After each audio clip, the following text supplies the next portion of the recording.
All right. So we have get that negativity out of your circle also. Negative people who are always telling you things that'll basically just draw you away from what you're trying to do. The reason they're doing that is because they've let the neg guy, which is the guy basically who's negatively influencing you in the back of your mind from things you want to complete, they're letting him take over theirs. So as a result, you have to put those people in check. Tell them about themselves. Maybe they need to know that they're letting the negative guy influence the way they think. Body language. We want to make sure we keep our chin up. We want to take bigger steps when we walk. Eye contact is very important.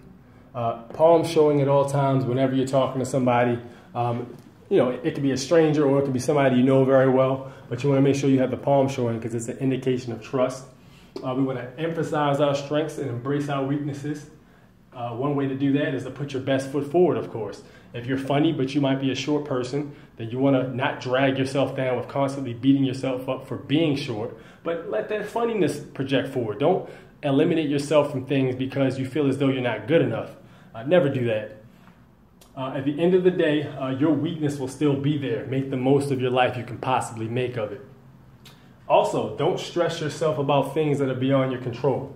Don't let it get to a point where you're miserable. If you're finding yourself completely changing your routine because of maybe things that happen on the news, or you're not enjoying yourself in your life as much, you need to make some changes. You need to understand things you can't control should not be stressing you out because you're letting something that can't control dictate your health. Stress is not good for the body. Common factor. Also, turn off the local news. What I usually do is I select my news online. That way I can pick what news I want to read.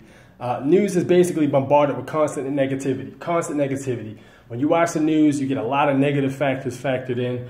There's a whole lot of bad things that you're told that's happening in the world. As a result, I usually turn it off. Very rarely do you see any positive things happening on the news. Also, what I usually like to watch is like CNN or World News, which it basically is still negativity, but it isn't. You're not bombarded as much with as much negativity. It's basically things around the world, but they'll talk about things like current happenings. It might be weather or something like that. It could be talks between two presidents or something. It could be goods and trades or things like that. There's a lot of different factors, but watching World News is going to be better for you. So that's pretty much what we taught today. So this is something that you can think about and apply to your everyday scenarios that will help you out in the future. I'm Antonio signing off. Have a nice day.